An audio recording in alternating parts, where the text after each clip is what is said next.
Hello, everyone. Welcome to another episode of BPL. We've been overwhelmed by your love and support, and here we are with some fresh, interesting content. The first thing to start off with, we'd be talking about what Ashwin didn't do. Have to hear what our beloved Akash Chopra, Harbhajan Singh, and Irfan Pathan have to say. And finally, we'd be ending with some popular memes from this week. Okay, so moving on to the first segment, which is Googly.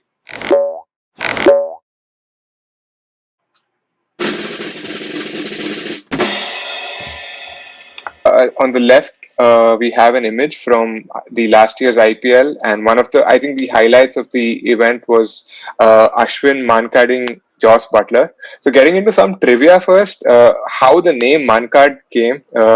It's from a very famous Indian cricketer named after him, and so he's Vinu Mankad.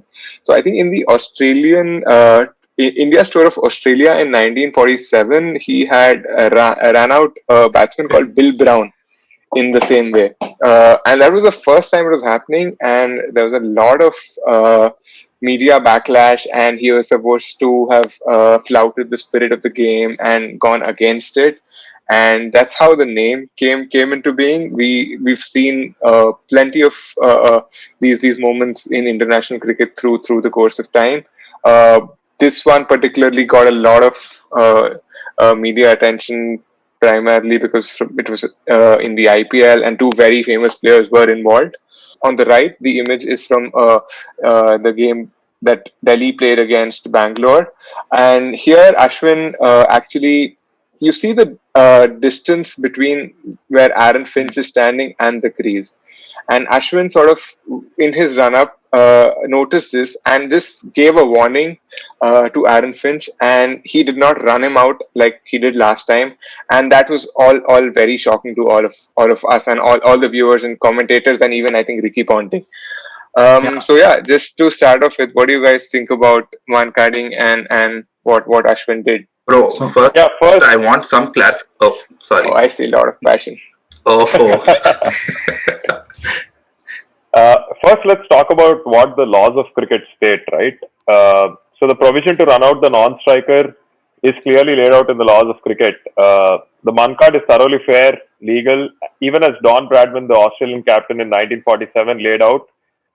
He's fine with it. Law 41.16, which says the non-striker leaving his or her ground early, if the non-striker is out of his or her ground at any time from the moment the ball comes into play until the instant when the bowler would normally have been expected to release the ball, the non-striker is liable to be run out.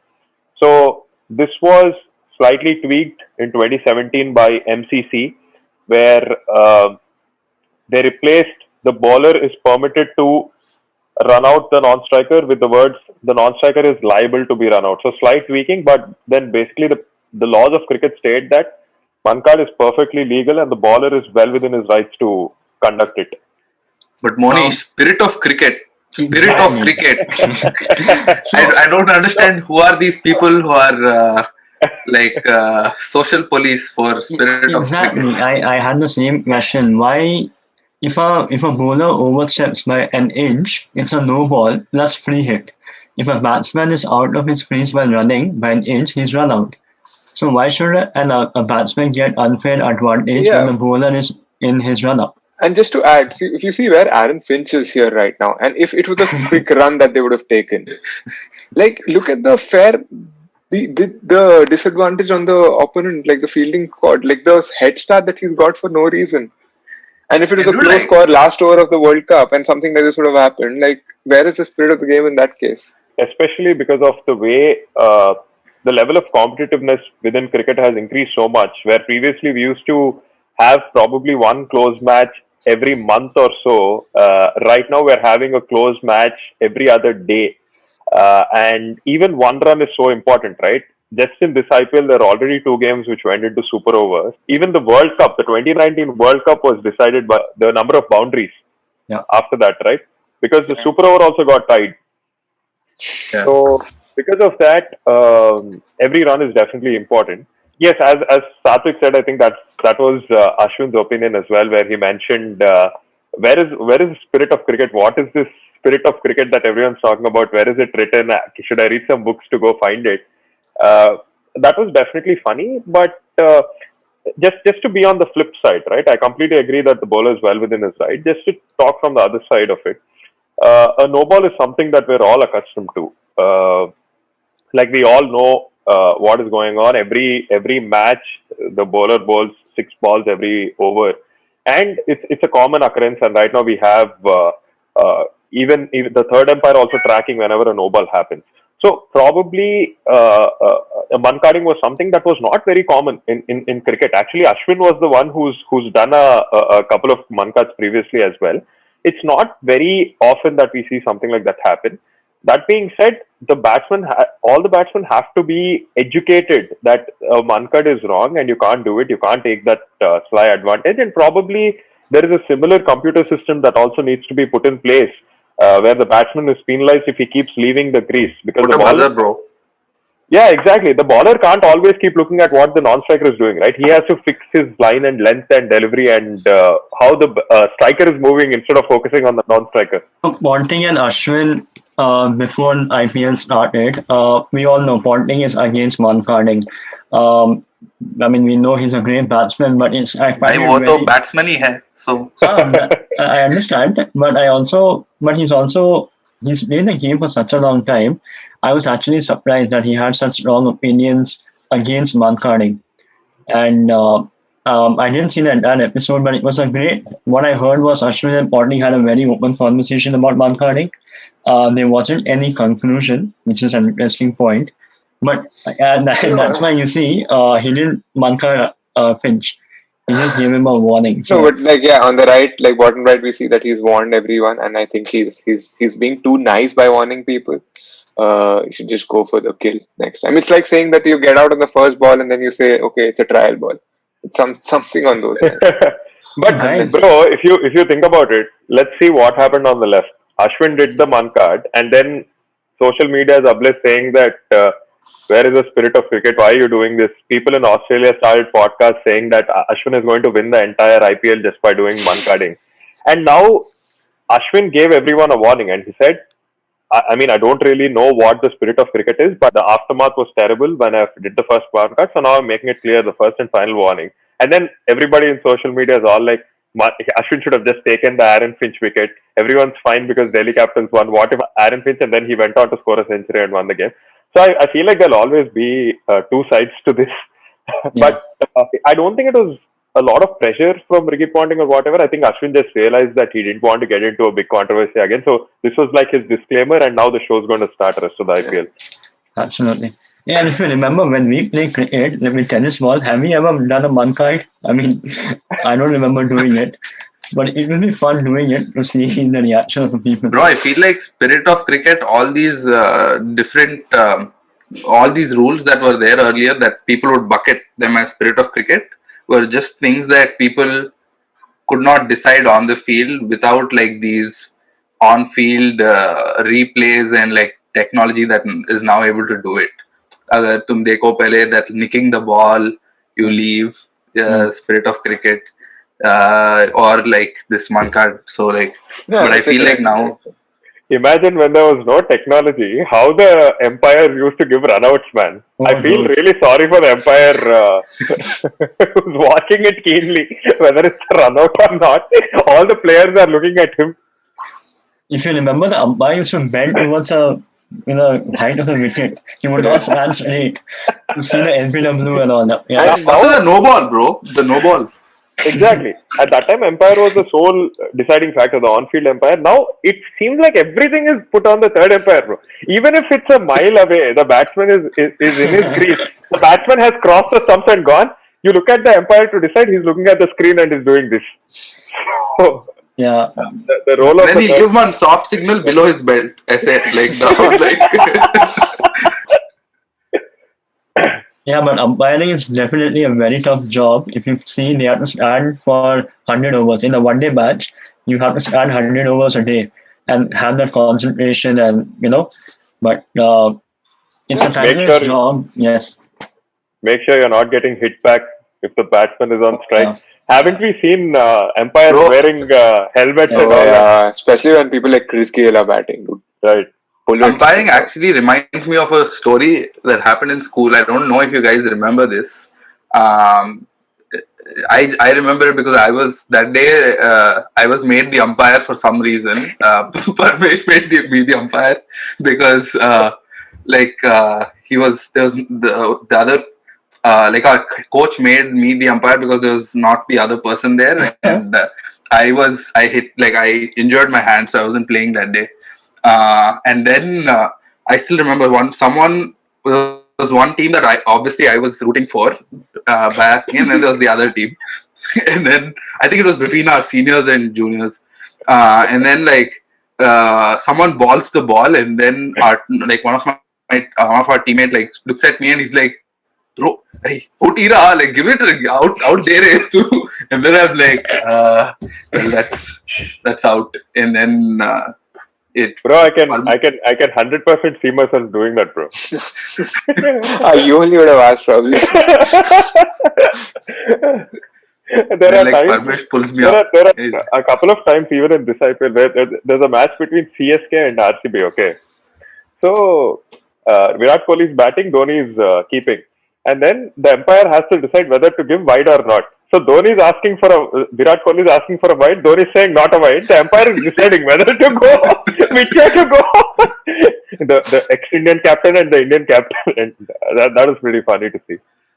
Some interesting viewpoints on mankading and how Ashwin has influenced the game in a different way. Let's move on to our next segment. So this is our second segment, Bol Bachan, where we go over some unpopular statements or some bold opinions made in the week. So what do we have here, Vedant? So I just want to say Akash Chopra has a very successful Twitter career. He has been, and as you can see, he has been involved in a controversy with Jimmy Neesham, who is an all-rounder from New Zealand. So I think Akash Chopra mentioned that Jimmy Neesham, why is he not playing 11? He's not good enough, along those lines. And as you can see on the top left, Jimmy Neesham replies by saying 18.5 striking at 19 doesn't win matches either. So it's a friendly banter, but deep down, it's not. It doesn't look that friendly. I don't think it's friendly, dude. No. It's, Akash Chopra got back to him saying that, okay, he was picked for a different. So he was primarily an opener for India in test matches. He's played a few matches down under, and I remember there were days when he used to open with Sehwag, and they were completely opposites. One was just sticking around defending, and Sehwag was going all guns blazing from the other end. So Akash Chopra's point was, okay, I was not picked in the T20 squad, and I was not a T20 specialist, and I played tests, and I think I was decent at that. That was his argument. But also, it was a different time, very different time. Correct. Yeah. No, and now he's being paid to do something else. He has also played for KKR. I didn't know that, Akash Chopra. Yeah, at similar numbers, striking at 18.5 and 19. So, dude, the OG KKR team, this guy, Rajat Bhatia, I don't know if you guys remember those. Yeah, the all-rounder. Great. But then this is not the first time we've seen commentators and players get into a tangle. But yeah, considering the time we are in right now, this was a very hot topic. What is your favorite player commentator duel, if you have one? Oh, it's very similar. Sanjay Manjrekar and Ravindra Jadeja. Right, that one best. Yep. That was epic. Yeah. And we've seen quite a few, especially with IPL. Every day people are talking for 6 hours or 3 hours. Yeah. And then they're again taking to their Twitter accounts, posting midnight thoughts and all that. So a lot more masala coming in. No, just to get back to the Sanjay Manjrekar and Ravindra Jadeja bits and pieces. So one, when he called him the bits and pieces player, I think immediately after that he had a great man of the match performance, and he did the sword celebration in honor of Mr. Manjrekar.